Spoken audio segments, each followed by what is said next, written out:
इसीलिए तो आपको ये राजनीतिक इतिहास पढ़ाया जा रहा है कि इस देश को बनाने में कितनी समस्याओं का हमने सामना किया है। इस देश को मत तोड़िए आप, और खास करके धर्म के नाम पर। तो आपका धर्म भी अच्छा है, आपका धर्म क्या अच्छा, एक बात बताओ, हमारा धर्म क्या हमें हिंसा सिखाता है, एक दूसरे की हत्या करना सिखाता है? हत्या करना सिखाता है या प्रेम करना सिखाता है? हम उस रास्ते का अनुसरण करते हैं? वही तो बात है ना, हम उस रास्ते का अनुसरण नहीं करते। अंतिम रास्ता हिंसा बताया गया है अपने अधिकार को प्राप्त करने के लिए, लेकिन यहां पहला ही रास्ता हिंसा का प्रयोग होता है। वहां अंतिम बताया गया, यहां सबसे पहले हिंसा प्रयोग होगी, फिर देखेंगे।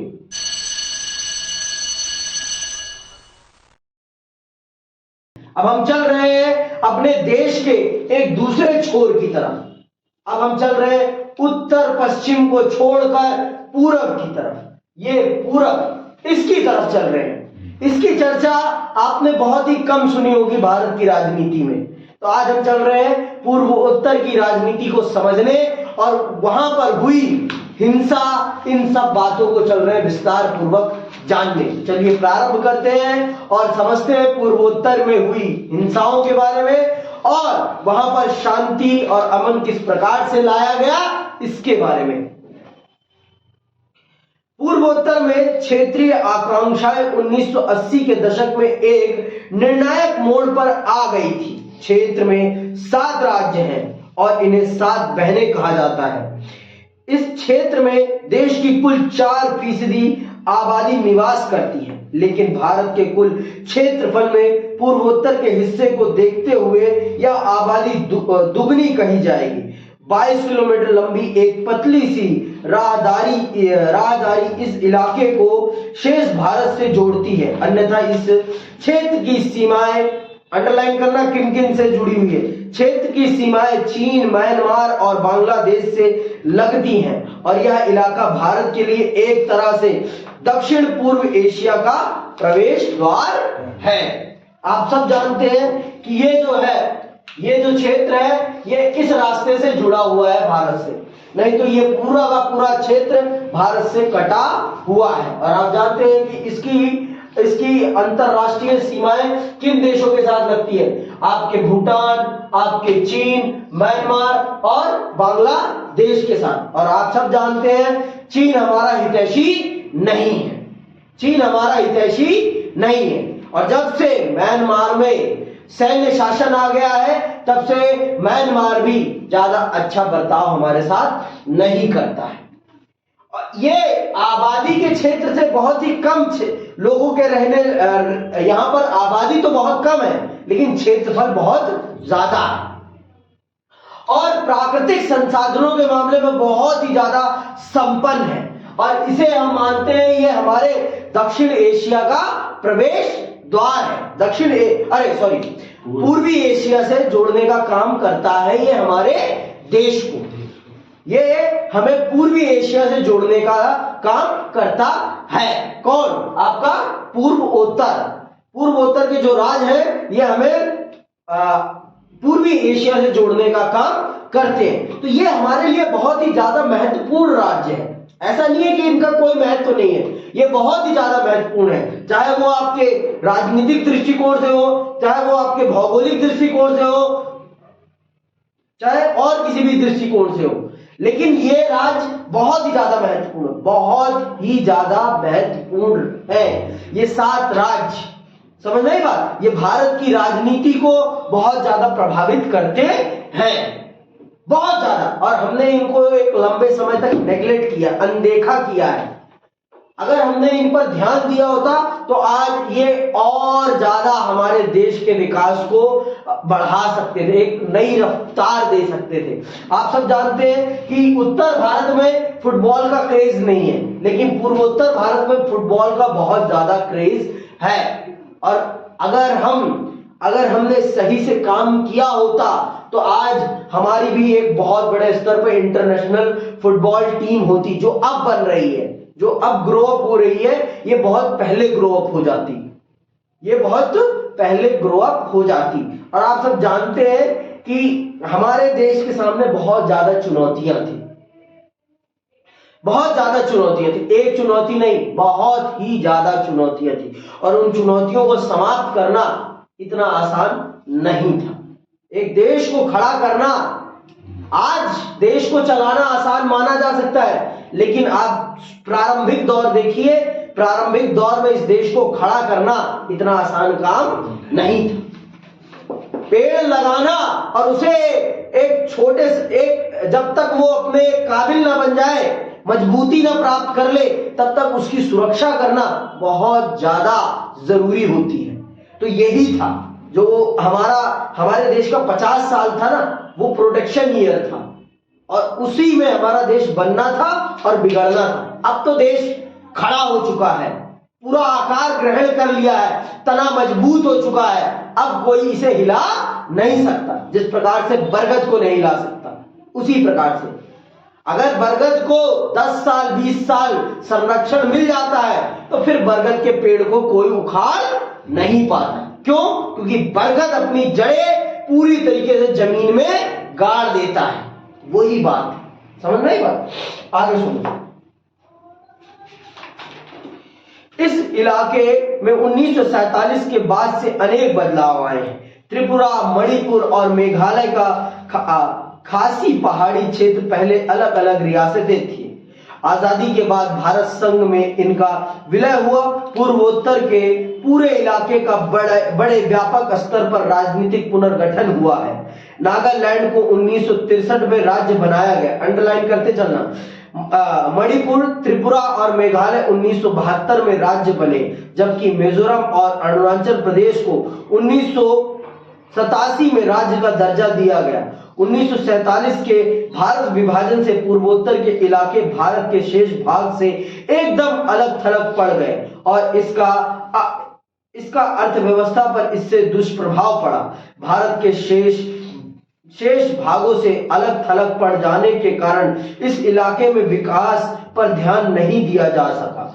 यहाँ की राजनीति भी अपने ही दायरे में सीमित रही। इसके साथ साथ पड़ोसी राज्यों और देशों से आने वाले शरणार्थियों के कारण इलाके की जनसंख्या की संरचना में बड़ा बदलाव आया। आप सब जानते हैं कि जब 1971 में बांग्लादेश विभाजन हुआ, 1971 में जब बांग्लादेश विभाजन हुआ, तो यहाँ की जो शरणार्थी जनता थी वो इधर उधर भागी और उन्होंने भारत के इन क्षेत्रों में जाकर शरण ली। 1947 से लेकर 1962 तक हमने इस क्षेत्र पर ज्यादा ध्यान नहीं दिया, 1962 में जब चीन के साथ हमारा युद्ध होता है और जब हम देखते हैं कि ये हमारा क्षेत्र पूरी तरीके से हमसे नेग्लेक्ट हो रहा है, फिर उसके बाद हमने इस पर काम करना प्रारंभ किया। और आप जानते हैं कि इन 62 का युद्ध, 65 का युद्ध और 71 के युद्ध ने भारत की आर्थिक दशा को सबसे ज्यादा खराब किया। सबसे ज्यादा आर्थिक दशा को हमारे इन 3 युद्धों ने खराब किया। जो पैसा हमें अपने विकास पे लगाना था, वो पैसा हमें अपनी सेना पे लगाना पड़ गया, और हमारे 30 साल का विकास इससे इफेक्ट हो गया। इससे हमारे 30 साल का विकास इफेक्ट हुआ है, आप ये मानिए। क्योंकि आप भी जानते हो कि युद्ध की चीजें चाहे प्रयोग में आए या ना आए, लेकिन उन्हें खरीद के रखना पड़ता है। आप भी जानते हैं युद्ध नहीं होगा, फिर भी युद्ध की तैयारी चलती रहती है, और मुफ्त में कुछ नहीं होता, मुफ्त में कुछ नहीं होता, सब कुछ पर पैसा लगाना पड़ता है, और वो पैसा कहीं से तो रिप्लेस करा जाएगा ना भाई। अब सेना पे पैसा ऐसा तो नहीं है, कमाई का तो एक ही जरिया है ना। सेना कोई कमाई देके नहीं करती, सेना सिर्फ सुरक्षा प्रदान करती है। पर हाँ भाई, सेना भी जरूरी है, ये तो कोई मना नहीं कर सकता कि सेना नहीं चाहिए, क्योंकि सांप की तरफ फन काढ़े बैठा ये पाकिस्तान, और दूसरा ये चीन। यही चीज सबसे बड़ी दिक्कत है, किसी में धैर्य नहीं है। अब जैसे हमारे में भी तो कमियां है ना। हम राम के देश में रहने वाले लोग हैं, फिर भी हिंसा हमारे देश में सबसे ज्यादा होती है। हम में धैर्य है? राम जितना धैर्य आज के राजनेताओं में है या लोगों में है? भाई भाई का गला काट दिया जाता है, किसके लिए? जमीन के लिए। और राम ने क्या सिखाया? राम ने क्या सिखाया कि अपने भाई के लिए सब त्याग दो। भाई की बात आए त्याग दो, परिवार की बात आए त्याग दो। आज त्यागने की है किसी में शक्ति? है? तो यही चीज है। हमने सीखा क्या है? हमने राम से कुछ नहीं सीखा है। हमने बस राम के नाम की भावना को तैयार करके उस पर अपनी राजनीतिक रोटी सेक के अपने आप को सत्ता में बिठा लिया है, बस। इससे ज्यादा हमने कुछ नहीं किया। और हमारे देश की जनता इसको होने देती है बड़े प्रेम पूर्वक। ये दुर्भाग्य है इस देश का। राम को सीखो, पढ़ो, समझो और उनके आदर्शों का अनुसरण करो। राम ने तो अपनी सौतेली मां के लिए वनवास ग्रहण कर लिया। आज है किसी में दम? यहां सगी मां का तो कोई उतना आदर नहीं करता जित क्या सौतेली मां का करेंगे यहां लोग? आप बताओ, करता है कोई? ये सीखो ना, उनके आदर्शों को सीखो। और वो भी, भरत भी एक भाई है जिन्होंने भाई के चले जाने के बाद भी उस सिंहासन पे बैठना नहीं, उनकी खड़ाऊ को रख के शासन किया। और उन्होंने कहा कि भैया अगर जमीन पे सोएंगे तो मैं उनसे भी नीचे सोऊंगा। गड्ढा खोद के सोते थे वो। तो ये है भाईचारा, ये है भ्रातृत्व। आज है ऐसा भ्रातृत्व? आज एक भाई दूसरे भाई की संपत्ति के लिए गला काटने के लिए तैयार है। यही तो चीज है ना। ये चीजें कहां गई है? और यहां पर भी यही है, यहां पर भी यही है। ये चीन और ये पाकिस्तान कहते हैं अपने आप को पाक है, लेकिन एक पैसे के पाक नहीं है। एक पैसे के इतने नियत खोर, इतने चोर कि कोई कहने की बात नहीं। अपने देश को इन्होंने खुद बर्बाद किया है, इनके हाथों इन्होंने अपने देश को खुद बर्बाद किया। और इन्हीं के कारण हमें इतनी बड़ी सेना रखनी पड़ती है अपने देश में। अपने देश में हमें इतनी बड़ी सेना इसीलिए रखनी पड़ती है। और यूरोपीय देशों को देखो, उनके पास इतनी बड़ी सेनाएं नहीं है। उनके पास इतनी बड़ी सेनाएं नहीं है। जर्मनी देख लो, मिला के इतनी होगी। समझ में आई बात? उनके पास, उनके देश में देख लो, यूरोप में सिर्फ 2 देशों के पास न्यूक्लियर वेपन्स है, सिर्फ 2 देशों के पास। और एशिया में कम से कम 5 देशों के पास है। इजराइल के पास भी है श्योरिटी के साथ, पाकिस्तान के पास भी है, भारत के पास है, चीन के पास है, रूस के पास है और ईरान इराक भी डेवलप कर रहे हैं इनमें से एक। तो आप खुद देखो हम में कितना आपसी भाईचारा, कुछ नहीं हम में। तो समझ में आई बात को आप समझो। डायरेक्ट हम क्या है? देखो, आप बात को समझने वाली बात है। यहां पर हम समझने को तैयार नहीं है। हम सब में अपना अपना अहंकार है। मैं बड़ा। तो मर बड़ा होके, किसी ने तो को कहा है क्या? मर बड़ा करके सब मरेंगे, कोई दिक्कत नहीं है। मरना तो एक दिन सबको है। मोहम्मद अली जिन्ना पाकिस्तान बनवा के क्या जीवित है? आधा पाकिस्तान आज उनको गाली देता होगा, अगर उसने इतिहास पढ़ा होगा तो।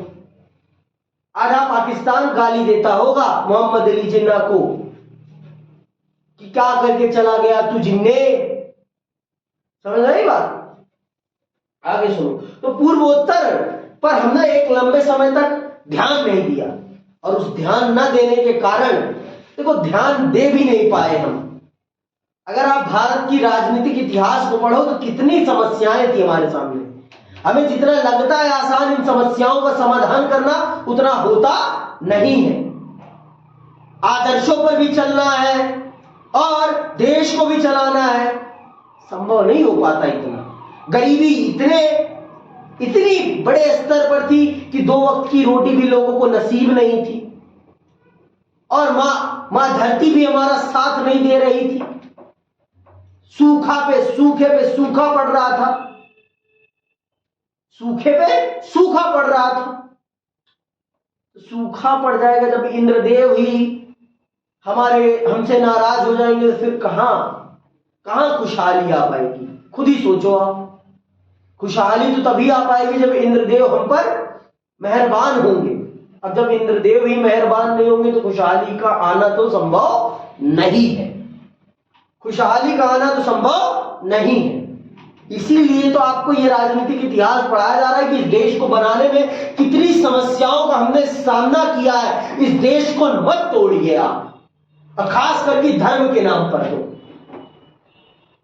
आपका धर्म भी अच्छा है, आपका धर्म क्या अच्छा? एक बात बताओ, हमारा धर्म क्या हमें हिंसा सिखाता है? एक दूसरे की हत्या करना सिखाता है? हत्या करना सिखाता है या प्रेम करना सिखाता है? हम उस रास्ते का अनुसरण करते हैं? वही तो बात है ना, हम उस रास्ते का अनुसरण नहीं करते। अंतिम रास्ता हिंसा बताया गया है अपने अधिकार को प्राप्त करने के लिए, लेकिन यहां पहला ही रास्ता हिंसा का प्रयोग होता है। वहां अंतिम बताया गया, यहां सबसे पहले हिंसा प्रयोग होगी, फिर देखेंगे प्रेम तो बाद में किया जाएगा, पहले हिंसा कर ले। समझ गई बात? अंतिम रास्ता महाभारत में सबसे अंतिम रास्ता भगवान श्री कृष्ण ने युद्ध को माना। जब सब कुछ कर लिया, 5 गांव मांगे, दुर्योधन वो भी देने को तैयार नहीं हुआ, तब जाकर भगवान श्री कृष्ण ने कहा कि अब बर्दाश्त नहीं करेगा, अब करा तो इसका मतलब हम अपने अस्तित्व को ही मिटा देंगे। इसीलिए तब जाके युद्ध पे आए। कितनी बार उन्होंने बात करी। तो यही चीज है, यहां पर भी वही है। हम ज्यादा ही भटक गए, ठीक है, लेकिन ये हमारे पास ये समझने वाली बात है। इन सब चीजों हम पूर्वोत्तर पे ध्यान नहीं दे पाए तो उसके पीछे ये भी कारण है, ये भी फैक्ट्स है। समझ में बात? और जब लिखना पेपर में तो इन सब बातों को लिखना होता है। लिखोगे तो आंसर आकर्षित लगेगा, टीचर को लगेगा कि आपने पढ़ रखा है। इससे पता चलता है कि बच्चे ने पढ़ा हुआ है और पूरी बुक को पढ़ा हुआ है, वो राजनीति की समझ रखता है, वो राजनीति की समझ रखता है। देखो, राजनीति सिर्फ एक चीज पर निर्भर नहीं करती, राजनीति भूगोल पर निर्भर करती है, राजनीति इतिहास पर निर्भर करती है, राजनीति धर्म पर भी निर्भर करती है, राजनीति संस्कृति पर भी निर्भर करती है। इन सब चीजों से बनती है राजनीति। आज जैसे धर्म की राजनीति हो रही है देश में, एक समय आएगा कि किसी और विषय पर राजनीति होगी, किसी और विषय पर राजनीति होगी। अब धर्म का कोटा भरेगा, भाई भरेगा एक दिन ना एक दिन। अब राम मंदिर बन गया है तो अब धर्म का कोटा भरेगा, या फिर कृष्ण जन्मभूमि की तरफ ट्रांसफर किया जाएगा, कृष्ण जन्मभूमि हो जाएगा, फिर काशी आ जाएगा। नारा है ना हमारे नेताओं का, अयोध्या तो सिर्फ झांकी है, मथुरा काशी बाकी है। तो अब देखते हैं क्या होता है आगे, क्या कितने दिन तक धर्म की राजनीति चलेगी, देखेंगे। ठीक है, कहां तक आ गए? भारत के शेष भागों से अलग थलग पड़ जाने के कारण इस इलाके में विकास पर ध्यान नहीं दिया जा सका। यहाँ की राजनीति भी अपने ही दायरे में सीमित रही। इसके साथ साथ पड़ोसी राज्यों और देशों से आने वाले शरणार्थियों के कारण इलाके की जनसंख्या की संरचना में बड़ा बदलाव आया। पूर्वोत्तर का अलग थलग पड़ जाना, इस इलाके की जटिल सामाजिक संरचना और देश के अन्य हिस्सों के मुकाबले इस इलाके का आर्थिक रूप से पिछड़ा होना जैसी कई बातों ने एक साथ मिलकर एक जटिल स्थिति पैदा की। ऐसे में पूर्वोत्तर के राज्यों में बड़ी बेतरतीब किस्म की मांगे उठी। इस इलाके में भारत की अंतरराष्ट्रीय सीमा रेखा काफी बड़ी है, लेकिन पूर्वोत्तर और भारत के शेष भागों के बीच संचार व्यवस्था बड़ी लचर है। इससे भी पूर्वोत्तर की राजनीति का स्वभाव ज्यादा संवेदनशील रहा। पूर्वोत्तर के राज्यों में राजनीति पर 3 मुद्दे हावी हैं: स्वायत्तता की मांग, अलगाव के आंदोलन और बाहरी लोगों का विरोध। ये 3 मांगे पूर्वोत्तर के राज्यों में से उठती है। क्या क्या?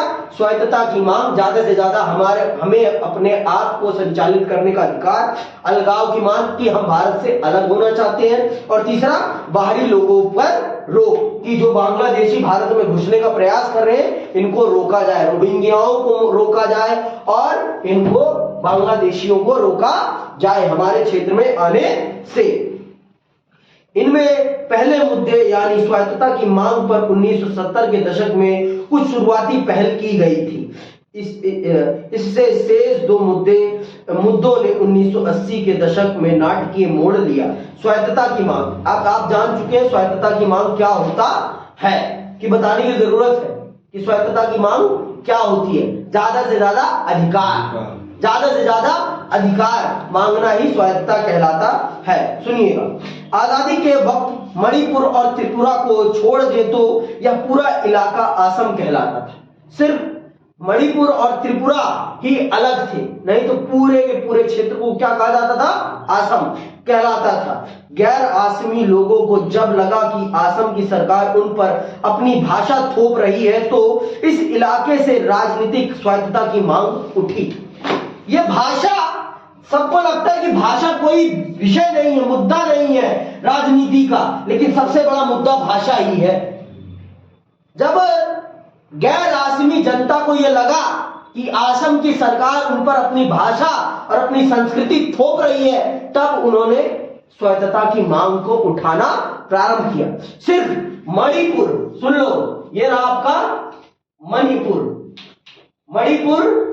और त्रिपुरा को छोड़ दे तो पूरा एरिया क्या कहलाता था? असम। क्या कहलाता था? असम। मानचित्रों को बहुत ध्यान से समझते चलना है। सिर्फ त्रिपुरा और मणिपुर ही वो दो राज्य थे जो असम से अलग थे। कब? 1900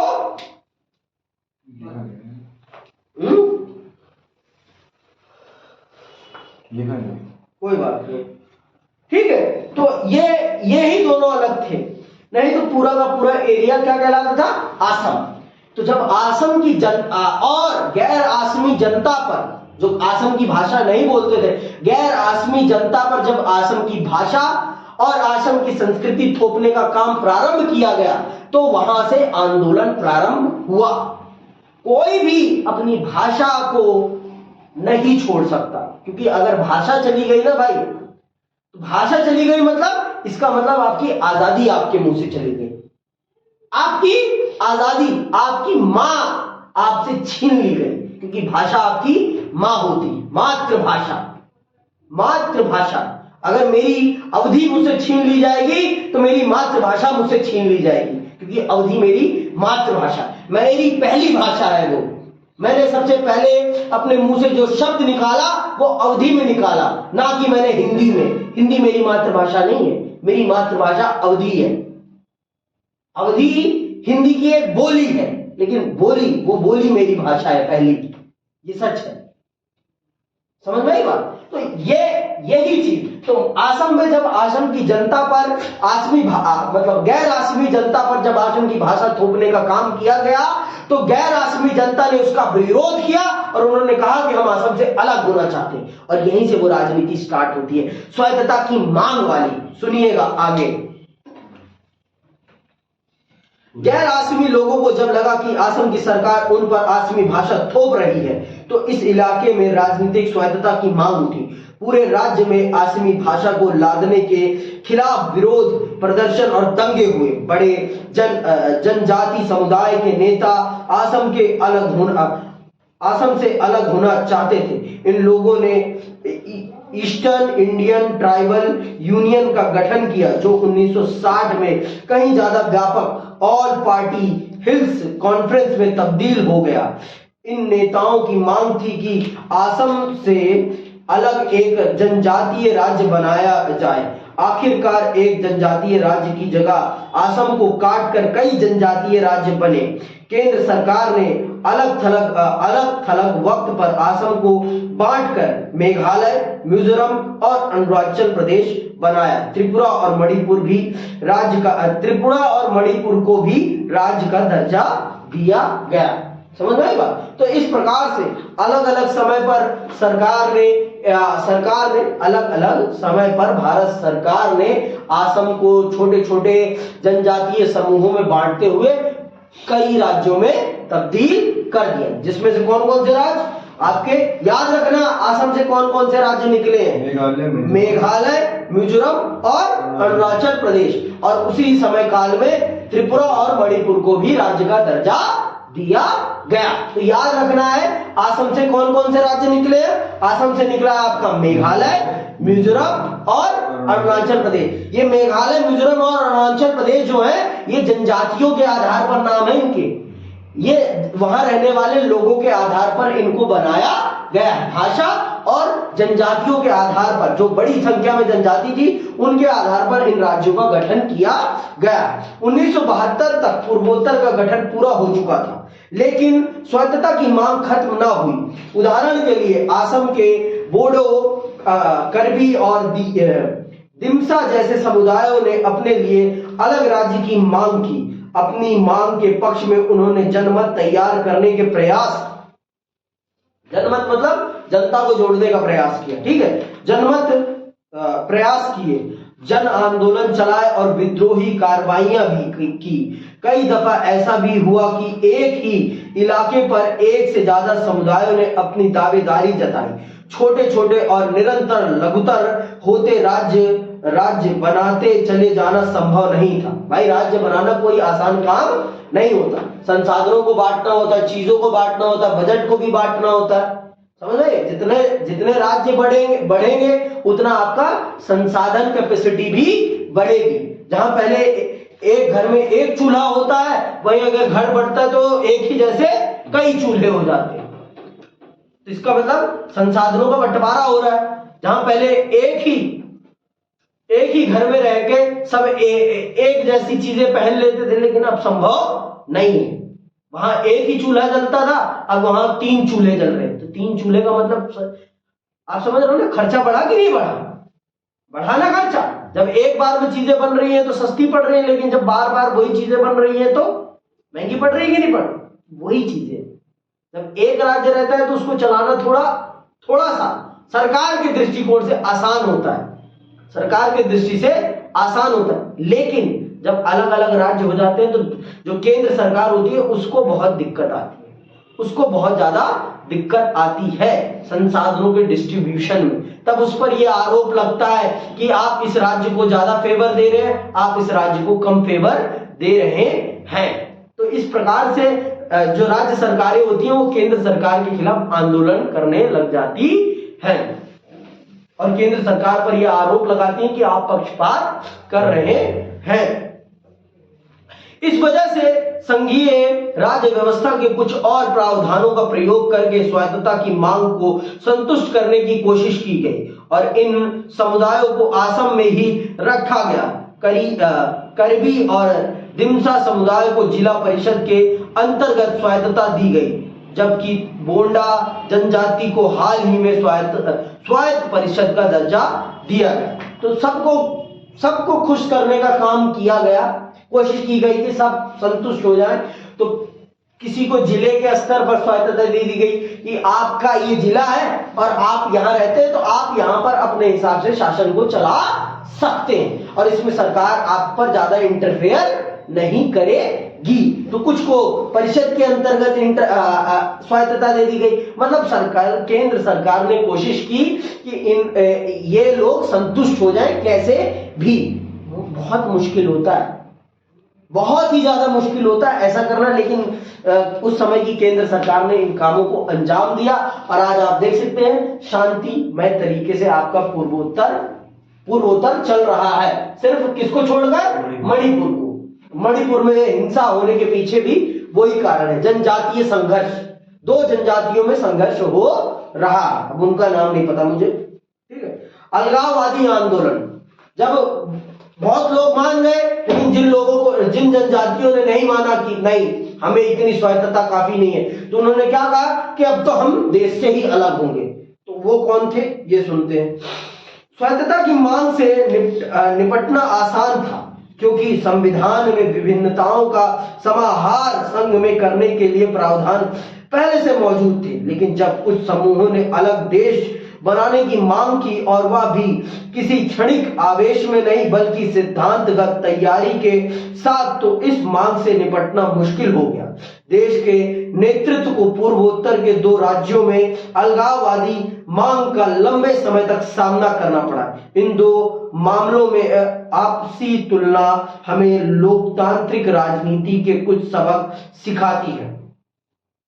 आजादी के बाद मिजो पर्वतीय क्षेत्र को असम के भीतर ही एक स्वायत्त जिला बना दिया गया था। कुछ मिजो लोगों का मानना था कि वे कभी भी ब्रिटिश इंडिया के अंग नहीं रहे, इसलिए भारत संघ से उनका कोई नाता नहीं है। 1959 में मिजो पर्वतीय इलाके में भारी अकाल पड़ा। असम की सरकार इस अकाल में समुचित प्रबंध करने में नाकाम रही। इसी के बाद अलगाववादी आंदोलन को जन समर्थन मिलना शुरू हुआ। मिजो लोगों ने गुस्से में आकर लाल डेंगा के नेतृत्व में मिजो नेशनल फ्रंट बनाया। समझ आई बात? तो इस प्रकार से राजनीति स्टार्ट हुई कि हम कभी, मिजो लोगों का मानना था कि हम कभी ब्रिटिश ईस्ट इंडिया के पार्ट तो थे नहीं, तो हमारा ब्रिटिश ईस्ट इंडिया में हमें क्यों मिलाया गया, हम तो हमेशा से अलग थे। और जब एक बार आपने जैसे सुना कि मिजोरम में, मिजो एरिया में एक बार क्या पड़ा, अकाल, तो असम की सरकार ने उस अकाल को उस प्रकार से टैगल नहीं किया जिस प्रकार से उसे टैगल किया जाना चाहिए था, जिस कारण से मिजो जाति के लोगों में सरकार के प्रति कि सरकार है तो सरकार ने हमारी मदद क्यों नहीं की, जब हम पर समस्या आई तो सरकार ने हमारी समस्या का समाधान क्यों नहीं किया। तो इस प्रकार ऐसी सरकार के साथ हम नहीं रहना चाहते, जो हमारी समस्या के समय भी हमारा ध्यान न दे, ऐसी सरकार के साथ रहने का कोई मतलब नहीं। तो फिर उन्होंने लाल डेंगा के नेतृत्व में अपनी स्वायत्तता की मांग को, या कहिए अपने आप को अलग देश बनाने की मांग को लेकर आंदोलन प्रारंभ किया। और उस आंदोलन को नेतृत्व प्रदान करने के लिए उन्होंने एक फ्रंट बनाया, जिसे उन्होंने क्या नाम दिया, मिजो नेशनल फ्रंट। ये याद रखना, ये 1 नंबर का है और ये जरूर आएगा, ठीक है। 1966 में मिजो नेशनल फ्रंट ने आजादी की मांग करते हुए सशस्त्र अभियान शुरू किया, मतलब हथियारों के साथ किया। इस तरह भारतीय सेना और मिजो विद्रोहियों के बीच 2 दशक तक चली लड़ाई की शुरुआत हुई। मिजो नेशनल फ्रंट ने गुरिल्ला मतलब समझते हो, गुरिल्ला युद्ध मतलब छिप कर युद्ध किया। उसे पाकिस्तान की सरकार ने समर्थन दिया तथा और तत्कालीन पूर्वी पाकिस्तान में मिजो विद्रोहियों ने अपने ठिकाने बनाए। भारतीय सेना ने विद्रोही गतिविधियों को दबाने के लिए जवाबी कार्रवाई की। इसमें आम जनता को भी कष्ट उठाने पड़े। एक दफे तो वायुसेना तक का इस्तेमाल किया गया। सेना के इन कदमों से स्थानीय लोगों में क्रोध और अलगाव की भावना और तेज हुई। 2 दशकों तक चले बगावत के हर पक्ष को हानि उठानी पड़ी। इसी बात को भांप कर दोनों पक्षों के नेताओं ने समझदारी से कदम लिया। पाकिस्तान में निर्वासित जीवन जी रहे लाल डेंगा भारत आए और उन्होंने भारत के साथ बातचीत शुरू की। राजीव गांधी ने इस बातचीत को एक सकारात्मक समाधान तक पहुंचाया। 1986 में राजीव गांधी और लाल डेंगा के बीच एक शांति समझौता हुआ। समझौते के अंतर्गत मिजोरम को पूर्ण राज्य का दर्जा दिया और उसे कुछ विशेष अधिकार दिए गए। मिजो नेशनल फ्रंट अलगाववादी संघर्ष की राह छोड़ने पर राजी हो गया। लाल डेंगा मुख्यमंत्री बने। यह समझौता मिजोरम के इतिहास में एक निर्णायक मोड़ साबित हुआ। आज मिजोरम पूर्वोत्तर का सबसे शांतिपूर्ण राज्य है और उसने कला, साहित्य तथा विकास की दिशा में अच्छी प्रगति की है। तो इस प्रकार से आपका मिजो आंदोलन समाप्त होता है और वो भारत के साथ शांतिपूर्ण तरीके से आगे बढ़ने के लिए तैयार हो जाता है। अब आप देख लो, हिंसा दोनों पक्षों को उठानी पड़ती है। हिंसा से दोनों पक्षों को ही नुकसान होता है, किसी एक पक्ष को नहीं। भैया आप मुझसे लड़ने आए हो तो मुझे भी चोट लगेगी तो आपको भी लगेगी। ऐसा नहीं कि आप बच के चले जाओगे। शीत युद्ध क्यों बना रहा आप सब जानते हो। क्योंकि दोनों जानती थे, दोनों महाशक्तियां इस बात को जानती थी कि अगर हम लड़े तो हम जीतेगा चाहे कोई भी, लेकिन बर्बाद हम हद से ज्यादा हो जाएंगे। अवरोध का सिद्धांत। इसीलिए दोनों के बीच में जो युद्ध नहीं हुआ उस सिद्धांत को क्या कहा गया? अवरोध का सिद्धांत। जब दोनों ताकतें एक बराबर होती हैं तो वो कभी लड़ती नहीं है। समझ में आई बात? नागालैंड की कहानी भी मिजोरम की तरह है, लेकिन नागालैंड का अलगाववादी आंदोलन ज्यादा पुराना है और अभी इसका मिजोरम की तरह खुशगवार हल नहीं निकल पाया है।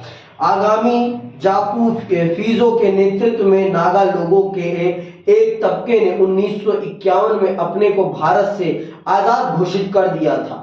फीजो ने बातचीत के कई प्रस्ताव ठुकराए। हिंसक विद्रोह के एक दौर के बाद नागा लोगों के एक तबके ने भारत सरकार के साथ एक समझौते पर दस्तखत किए, लेकिन अन्य विद्रोहियों ने इस समझौते को नहीं माना। नागालैंड की समस्या का समाधान होना अब भी बाकी है।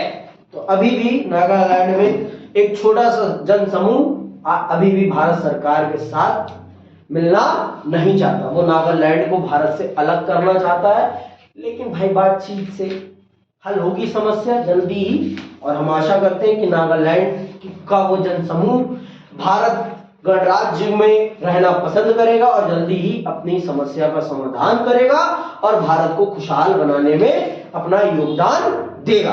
अब आगे की समस्या को और विस्तार से अगली क्लास में समझेंगे। आज के लिए बस इतना ही। जय हिंद, जय भारत।